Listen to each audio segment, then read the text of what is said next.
Good morning to one and all. It's my privilege to extend a warm welcome to our respected management, our esteemed director, Janab S.M. A.J. Abdul Halim sir, our respected principal, Dr. M.S. Muhammad Jabir sir, our respected vice principal and ITOC coordinator, Dr. M. Sayyadari sir, and our administrative officer, Mr. K. Raghavendran sir, and head of the department, faculty members, non-teaching members, and dear students and beloved parents.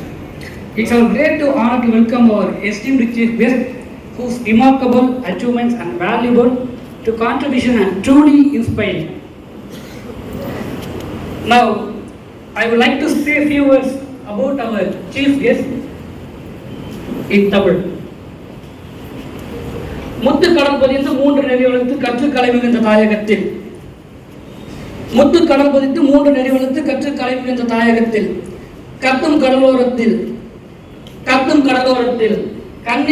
கன்னிக்குமரியின் கூந்தலுக்கு காஷ்மீர் தோட்டங்கள் பூ வைத்தது போல அழகுமிக்க சென்னை மாநகருக்கு அடையாளமாக திறந்து கொண்டிருக்கக்கூடிய நம்முடைய முகமது சதத் கலை மற்றும் அறிவியல் கல்லூரிக்கு வருகை தந்துள்ள ஒரு அத்தனை பேரையும் இந்த நேரத்திலே வரவேற்க நான் கடமைப்பட்டிருக்கின்றேன். ஒவ்வொரு நாளும் ஒரு புதிய தேடலை நோக்கி பயணித்துக் கொண்டிருக்கக்கூடிய நம்முடைய கல்லூரி இன்றைய தினம் ஒரு புதிய மைல்கல்லாக இன்று இந்த வங்கக்கடல் மகள் இவனுக்கு சொல்காப்பு நடத்த வந்திருக்கும் ஒல்கா புகழ் கொண்ட தொல்காப்பிய தமிழனை வரவேற்பதில் மற்றற்ற மகிழ்ச்சி அடைகின்றது. கற்கை நன்றே என்பதை உணர்ந்த இவர் தன்னுடைய இளங்கலை தமிழ் இலக்கியத்தை அறிஞர் அண்ணா கலை கல்லூரியிலும், முதுகலை கல்வியை தேசிய கல்லூரி திருச்சியிலும், முனைவர் பட்டத்தை குருமூர் தனலட்சுமி கல்லூரியிலும் பயின்று நிறைவு செய்திருக்கின்றார். ஒரு நகராத புள்ளி கோடு ஆகாது என்பதை புரிந்த இவர் ஏறத்தாழ 21 ஆண்டுகளாக முனைவர் பட்டத்திற்கு தன் தோள்களில் இடம் கொடுத்து சாய வைத்திருக்கிறார் என்று சொன்னால் அது மிகையாகாது. வள்ளுவ பெருந்தகை சொன்னது போல கற்றபின் நிற்க அதற்கு தக என்ற வரிகளுக்கு ஏற்ப தன்னுடைய வாழ்நாளில் 5க்கும் மேற்பட்ட ஆய்வியல் நிறைஞர்களையும் ஒரு முனைவர் பட்ட ஆய்வாளரையும் நிலைமைப்படுத்திய பெருமை இவரையே சாரும். முன்னதாக நம்முடைய இயக்குநர் தெரிவித்த திருக்குறளை போலவே மீண்டும் ஒரு திருக்குறளை இங்கே பதிவு செய்ய நான் கடமைப்பட்டிருக்கின்றேன். ஊர் நடுவே பழுத்திருக்கும் பயன் மரம் போல இந்த எழுசீர்க்கு சொந்தக்காரர் எல்லோரும் பருகும் ஊரணி போலவும் அந்த நாவுக்கரசரின் நாவடிகள் என் கடன் பணி செய்து கிடப்பதே என்பதற்கேற்ப கடந்த 1998ஆம் ஆண்டு முதல் இன்று வரை பேராசிரியராக பணியாற்றி வருகிறார் என்று சொன்னால் அந்த பணி மிக அளப்பரியது என்பதை இந்த அரங்கத்தில் பதிவு செய்ய கடமைப்பட்டிருக்கின்றேன்.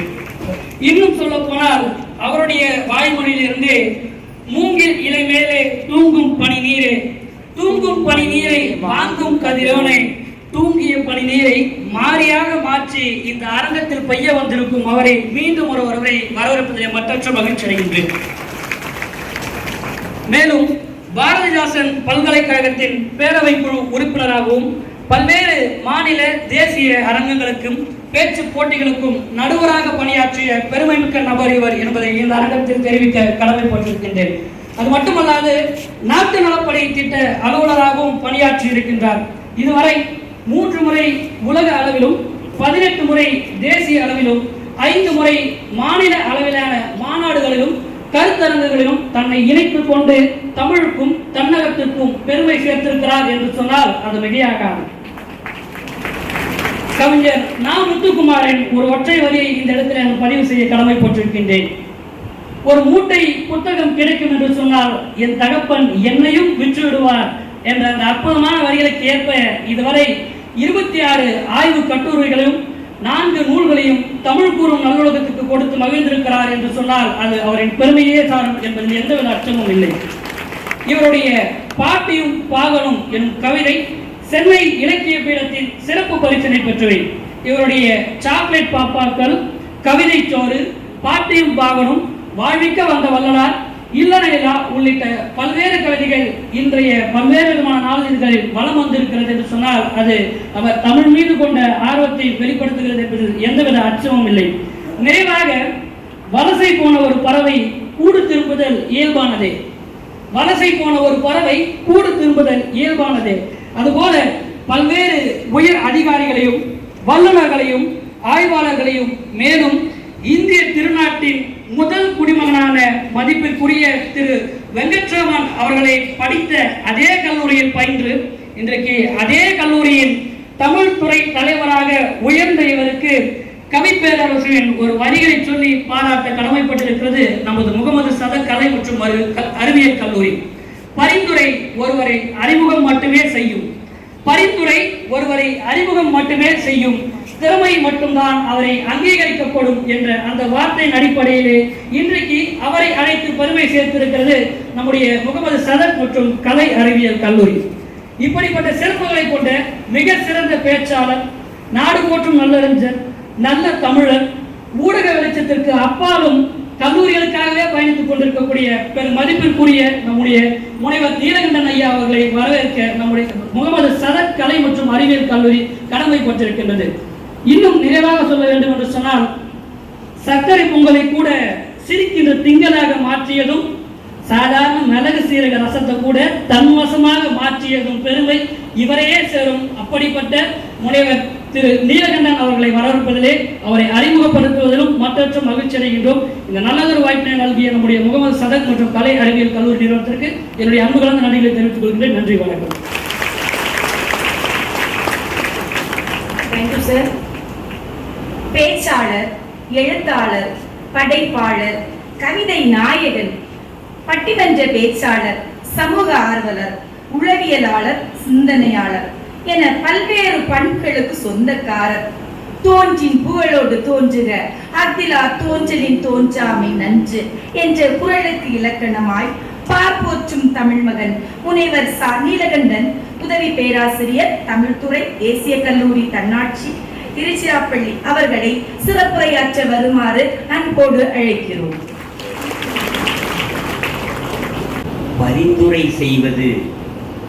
பரிந்துரை செய்வது ஒருவரை வேண்டுமானால் அடையாளப்படுத்தும்.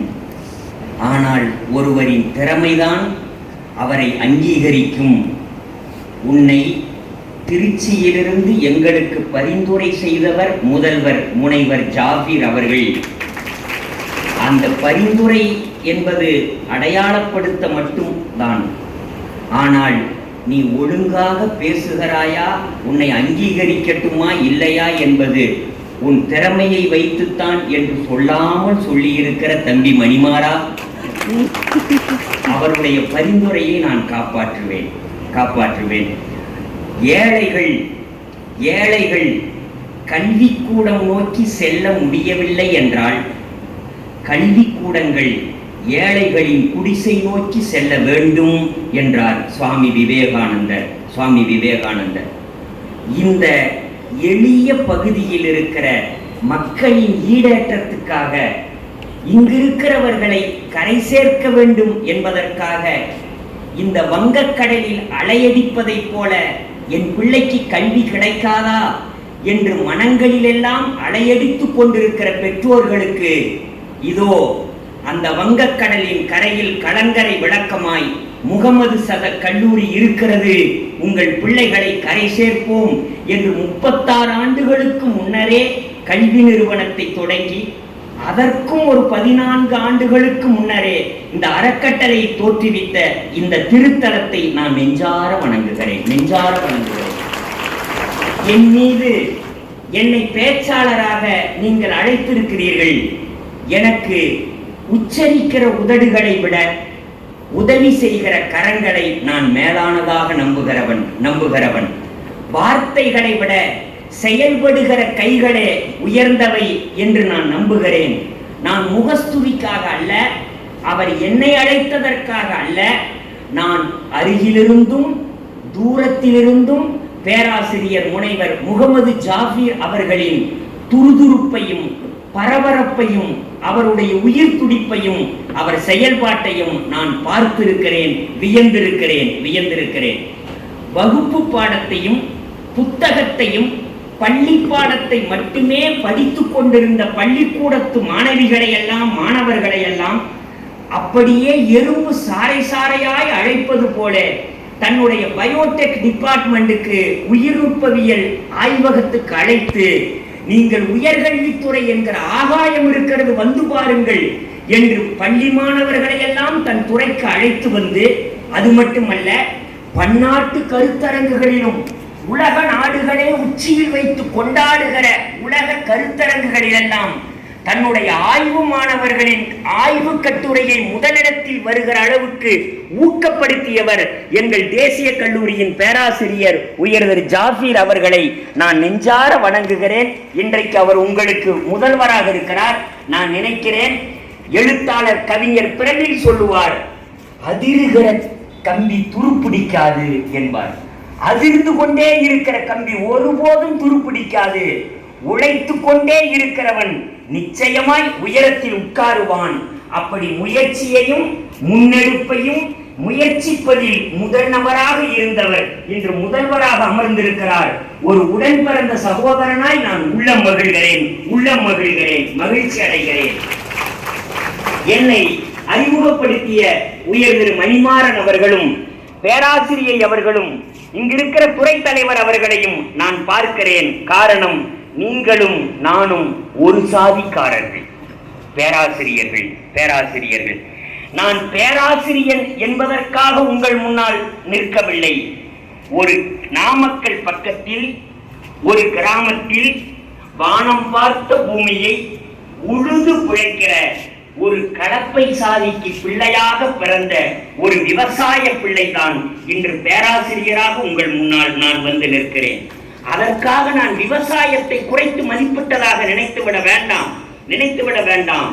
நாம் என்ன விதைகளை வயலில் விதைத்தால் நிச்சயம் அறுவடை ஒரு நாள் நம் வயிற்றுப்பாட்டை நீக்கும், பசியை போக்கும் என்பதற்கு உயிர் சாட்சியாக நானே உங்கள் முன்னால் நிற்கிறேன். என்னை பேச்சாளர் என்றார்கள், நான் ஏற்றுக்கொள்கிறேன்.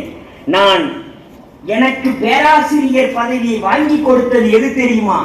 இங்கிருக்கிற தம்பி தங்கைகளுக்கு நான் வெளிப்படையாக சொல்வேன், நான் வாங்கிய பட்டச் சான்றிதழ்கள் மட்டுமல்ல, இளங்கலை, முதுகலை, முனைவர் பட்டம் என்கிற பட்டச் சான்றிதழ்கள் மட்டும் எனக்கு வேலை வாங்கி தரவில்லை. கல்லூரி காலங்களில் நான் படித்த தேசிய கல்லூரி, நான் படித்த அறிஞர் அண்ணா கல்லூரி, நான் படித்த புதுக்கோட்டை அரசு கல்லூரியில் மாணவ பேச்சாளனாய் நாடு முழுக்க போய் பேசி வாங்கிய அந்த பரிசு சான்றிதழ்கள் தான் எனக்கு பேராசிரியராக வேலை வாங்கி கொடுத்தது. எழுத தெரியுமா? எழுதுங்கள். உங்கள் தாள்களில் நீங்கள் காலூன்றி பேனாவை நிறுத்தினால் நாளைய வரலாறு உங்களை எழுதும். என் தம்பி தங்கைகளே, உங்களுக்கு பேச தெரியுமா? நிறைய பேசுங்கள், மேடையில் பேசுங்கள். வரைய இயலுமா? நீங்கள் ஓவியம் தீட்டுங்கள். அந்த கலை திறமை உங்களை கோபுரத்தில் உட்கார வைத்து கொண்டாடும் என்பதை நம்புங்கள். நான் கல்லூரியை வெறும் படிக்க வந்த இடமாக மட்டும் நான் கருதுவதில்லை. இங்கு பெற்றோர்கள் இருக்கிறீர்கள், அவர்கள் கண்களிலே நான் தரிசிக்கிறேன். அவர்கள் கண்களில் இருக்கிற பசியை நான் உணர்கிறேன். அவர்கள் கண்களில் இருக்கிற ஏக்கத்தை, தாகத்தை நான் பார்க்கிறேன். என் பிள்ளை முகமது சதக் கல்லூரியில படிக்கிறான், எப்படியே முயற்சி பண்ணி அதுல சேர்த்துட்டேன். என் புள்ள படிச்சுட்டு வெளியே வரும்போது வேலையோட வருவான், என் பஞ்சமெல்லாம் தீந்துரும் என்று நெஞ்சாங்கூட்டில் கூடு கட்டி வைத்திருக்கிற பெற்றோர்களை நான் அறிவேன்.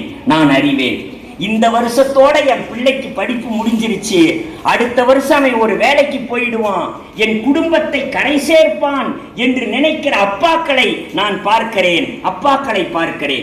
இங்க இருக்கிற தலைமுறைக்கு நான் சொல்வேன், என்னை பொறுத்தவரை நாம் ஒவ்வொருவரும் 2 முறை கருத்தரிக்கப்படுகிறோம்.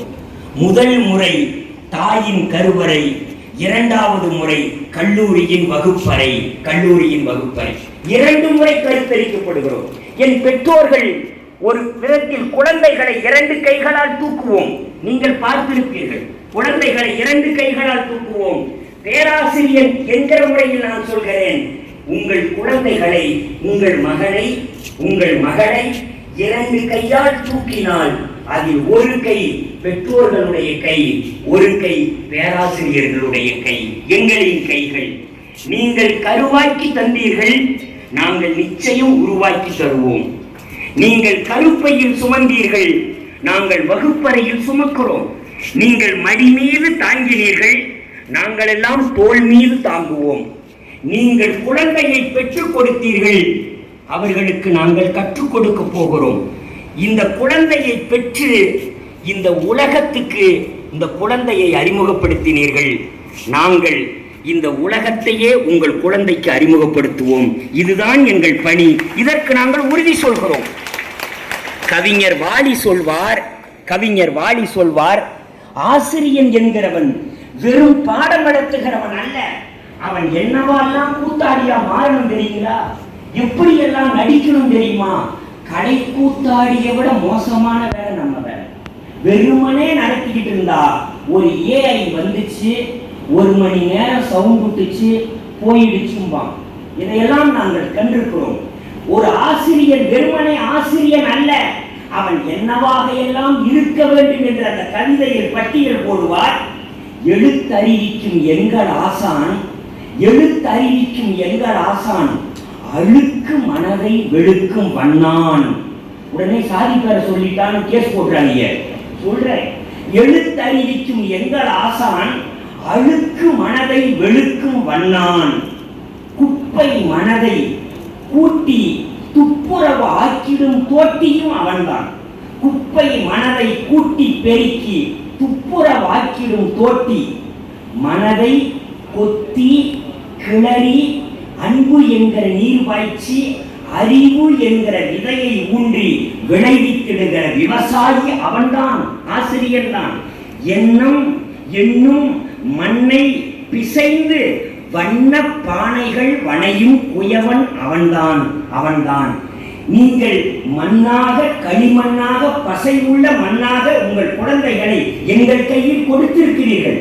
நாங்கள் பசியாற்றுகிற உலை கொதிக்கிற பானையா நெஞ்சை வகுப்பறை என்னும் உலைக்களத்தில் வடித்து நிமிர்த்திடும் கருமான் ஆசிரியர். வாழ்நாள் உள்ளவரை அறிவு செல்வத்தை அள்ளி அள்ளி வழங்கிடும் வள்ளல் பெருமான் ஆசிரியர் தான். அது மட்டுமல்ல, ஊரார் பெற்ற பிள்ளையின் பேர் ஆதரவை தேடிடும் அப்பன், ஊட்டம் மிகுந்த ஞானப்பாலை ஏட்டின் வழியே ஊட்டிடும் அன்னை, அவன்தான் ஆசிரியன் என்றார் கவிஞர் வாலி. நாங்கள் தான் ஆசிரியர்கள், உங்கள் பிள்ளைக்கு 2ஆம் பெற்றோர்கள் என்று உறுதிபட கூறுகிறேன். நான் பார்க்கிறேன், நீங்கெல்லாம் நான் வந்த உடனே இளைய தலைமுறை, இளம் தலைமுறைன்னு சொல்லுவாங்க. எனக்கு இருக்கிற கேள்வி, தலைமுறை அவர்களின் தலைமுறையாக இருக்கிறதா என்பது என் கேள்வி. நான் காலேஜ் படிக்க வர்றபோது ஜாகிர் சாருக்கு தெரியும், எல்லா பையன்களுடைய தலையை தான் முதல்ல பார்ப்பேன். ஏன்னா எனக்கு என்னமோ தெரியல, இந்த காலேஜ் படிக்கிற பையன்களுடைய தலையை பார்த்தா எனக்கு அடிவயிற்றிலிருந்து பொசன்னு எரியுது சார். ஏன்னா நம்மெல்லாம் நம்ம காலத்துல தலைக்கு முடி வெட்டியிருக்கோம், முகத்துக்கு சேவ் பண்ணியிருக்கோம். இப்ப இருக்கிற பையன் முகத்துக்கு முடி வெட்டுறான், தலையை காடு மாதிரி வளர்க்குறான், சேவ் பண்றான், சுருட்டி சுத்தமா வலிச்சு எடுக்கிறான். அதாவது கொஞ்சம் நஞ்சம் இல்ல, அப்படியே வலிச்சு எடுக்கிறான். அது மட்டும் இல்ல, அதிலேயே 4 வழி சாலை, மஷ்ரூம், அதிலேயே 8 வழி சாலை, அதிலேயே புறவழி சாலை, அதிலேயே பைபாஸ் ரோடு, ரிங் ரோடு, எல்லா ரோடும் போடுறான். எனக்கு அதனால நிக்க வச்சு பார்த்துருக்கேன். ஏன்னா ஒரு பேராசிரியர் இதெல்லாம் படிக்க வேண்டியது சிலபஸ் இருக்கு. அப்படி ரிங் ரோடு போடுறான், போட்டுட்டு அதுல விட ஒண்ணு என்னன்னா, இந்த காதுக்கு கீழே ஒரு கோடு இறக்கியிருக்கான் சார். நான் ஒருத்தர் நிக்க வச்சு கேட்டேன், சரி இங்கதான் 4 ரோடு போட்டிருக்க, 5 ரோடு போட்டிருக்க, அது என்ன காதுக்கு கீழே ஒண்ணு இறக்கி இருக்கிற அப்படின்னு. அவன் சொன்னான், எல்லா ரோடும் ஊருக்கு வெளியவே போகுது, ஊருக்கு உள்ள வர்றதுக்கு அது சர்வீஸ் ரோடு. நெடுஞ்சாலைத்துறை கூட இப்படிதான் யோசிச்சிருக்க முடியாது. அவன் ஊருக்குள்ள எப்படிதான் போவேன், ஊருக்குள்ள எப்படிதான் அவன் இறக்கியிருக்கான். எனக்கு அது கூட பரவாயில்ல, ஒத்தத்தோடு போடுறான். சில பேர் ஒத்தத்தோடு போடுறான். ஒரு அம்மா உண்மையிலேயே பையனை கும்பிட்டு கேட்டா, தயவு செய்து அந்த முடிய வெட்டா ஒண்ணு வலிச்சு எடுக்கிறான், இல்லைன்னா உத்துடுறான் சார். அது நம்ம ஆலமரம் அப்படியே விழுது விட்ட மாதிரி ஆலமரம் விழுது விட்ட மாதிரி விழுது விடுறான் சில பேர் தலையில மாடி தோட்டமெல்லாம் வச்சிருக்காங்க, சில பேர் பாபிலோன் குங்கும் தோட்டமெல்லாம் வச்சிருக்கான். இன்னைக்கு என்னென்னமோ பண்ணிருக்கான். நான் ஒருத்தன் அப்படியே அவசரத்துல பரட்ட தலையில வந்தான். நான் ஏண்டா உன் வீட்டுல ஊடு குறைக்கிற மாவு வைக்கிறதுக்கு இடமே இல்லையா, ஏன்டா இங்க வச்சிருக்கன்னு தெரியாம தலையில ஒட்டடை குச்சி வச்சிருக்கான். நீங்க எதையோ வச்சிருக்கான். இப்ப தோடு போட்டுருக்கான். அவங்க அம்மா சொல்லிட்டா தயவு செஞ்சு அந்த முடிய வெட்டுறான்டான். ஏன்னா அப்படி வளர்த்துருக்கான். முடிய வெட்டுறா, அந்த தோட்டை கழட்டுறான்னா உனக்கு என்ன பிரச்சனைங்கிறாங்க. பல வீட்டுல இந்த வார்த்தை கேட்டிருப்பீங்க. எதை பேசினாலும் அதை பேசுற ஒரே வார்த்தை, உனக்கு என்ன பிரச்சனை, நீ தான் எங்களுக்கு பிரச்சனையே, உனக்கு என்ன பிரச்சனை, உனக்கு என்ன பிரச்சனை. ஒரு அப்பா சொன்னாரு, தம்பி நீ நினைக்கிற மாதிரி எல்லாம் வாழணும்னா நீ அம்பானிக்கு தான்டா பிள்ளையா பிறந்திருக்கணும்னா. ஆமா சார், அவன் பைக்கு இப்படி அவங்க அப்பா 72 வருஷமா அந்த ஒரே சைக்கிள் வச்சு ஓட்டிக்கிட்டு இருக்கிற, அந்த சைக்கிள் 72 வருஷமா ஓட்டுறாரு. அவன் 1.5 லட்சம் ரூபாய்க்கு பைக்கு கேட்கறான். அவன் கேட்டதை அவங்க அப்பாவுக்கு 4 நாளா கூட்ட மாட்டான். ஏன்னா பைக்கில் ஓட்டுறதை இங்க உட்கார்ந்துருக்கான், அங்க உட்கார்ந்துருக்கான். அதுக்கு அவன் ஒரு பதில் சொல்றான். வீட்டுல ஃபர்ஸ்ட் ஃப்ளோர் கிரவுண்ட் ஃப்ளோர் இருக்குல்ல, அது மாதிரி பைக்கிலையும் கிரவுண்ட் ஃப்ளோர் அது ஃபர்ஸ்ட் ஃப்ளோர் தான். உளுத்தீங்கன்னா 2 பேரும் டாப் ஃப்ளோருக்கு போயிருக்காங்க. ஆமா, நீங்க பைக் ஏதாவது அவரு கண்ணீர் விட்டுட்டு கேட்டார், தம்பி நீ நினைக்கிற மாதிரி எல்லாம் வாழணும்னா அம்பானிக்கு நீ பிள்ளையா பிறந்திருக்கோம்டாங்க. அவன் அப்படின்னா இருந்தா நீ அம்பானி ஆனதுக்கு அப்புறம் என்ன பெற்றிருக்கணும். உண்மை விளங்குமா சார்? இப்ப நான் ஒண்ணு சொல்றேன் தம்பி, நான் இப்ப கேட்கிறேன், ஏன் சார் அவன் அப்படி முடி வெட்டிக்கிறான்? இது ஒரு கேள்வி கேட்பேன். ஏன் அவன் அப்படி முடி வெட்டான்? அம்மா கேட்டா, அந்த முடிய வெட்டுறா, அந்த தோட்டை கழுட்டுறான்னா அவனுக்கு என்ன பிரச்சனைனா, ஒண்ணுடா எனக்கு பிரச்சனை இல்லை, நம்ம அக்காவுக்கு நல்ல பிரச்சனை. என்னன்னா நீ கோடு போட்டிருக்க, முடிய வளர்த்துருக்கிற, வர்ற மாப்பிள்ளையெல்லாம் அவளை பார்த்துட்டு இந்த பொண்ணு பிடிச்சிருக்கணும் ஒன்னா பிடிச்சிருக்கா, அந்த பிள்ளைக்கு ஒரு கல்யாணத்தை பண்ண உள்ளான்னா. ஏன்னா இவனை பார்த்துட்டு பிடிச்சிருக்குன்னு தான் சார் ஒருத்தன் ஒரு மாப்பிள்ளை இந்த பொண்ணை கட்டி அவனை பார்த்து அவனை ஓரஞ்சாரமா பார்த்துருக்கான் சார். தோட்டையும் அந்த முடியும் பார்த்துட்டு இந்த பொண்ணை கட்டினா கட்டி வைங்க, நல்ல வேலை இவனைங்க நீட்டியில சார் இருக்கிறாரு பக்கத்துல, ஏன்னா வேற யூடியூப்ல போய்கிட்டு இருக்கு.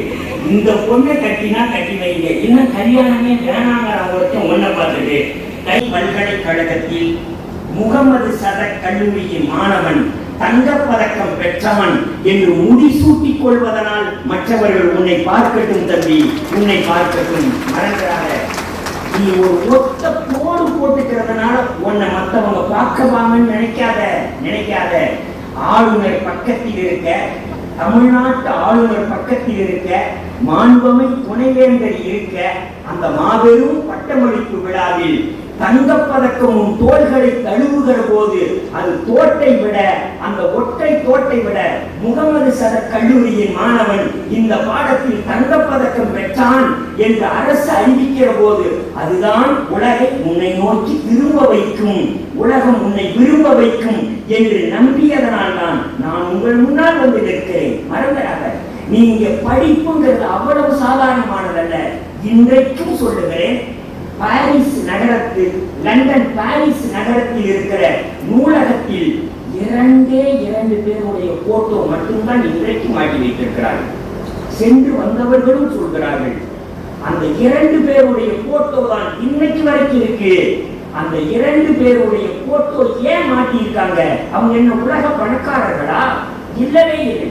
உலக தொழிலதிபர்களா? இல்லை. ஏன்னா அந்த 2 பேர் மட்டும்தான் அந்த பாரிஸ் நூலகத்தில் இருக்கிற எல்லா புத்தகத்தையும் படித்து முடித்தவர்கள்.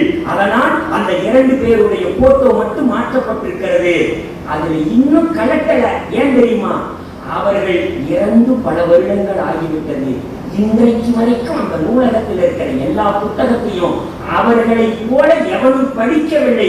எனவே அவர்தான் போட்டோவாக இருக்கிறார். அந்த 2 பேர் ஜெர்மானிய பேரறிஞர் காரல் மார்க்ஸ், டாக்டர் அம்பேத்கர் என்கிற 2 பேருடைய போட்டோ மட்டும்தான்.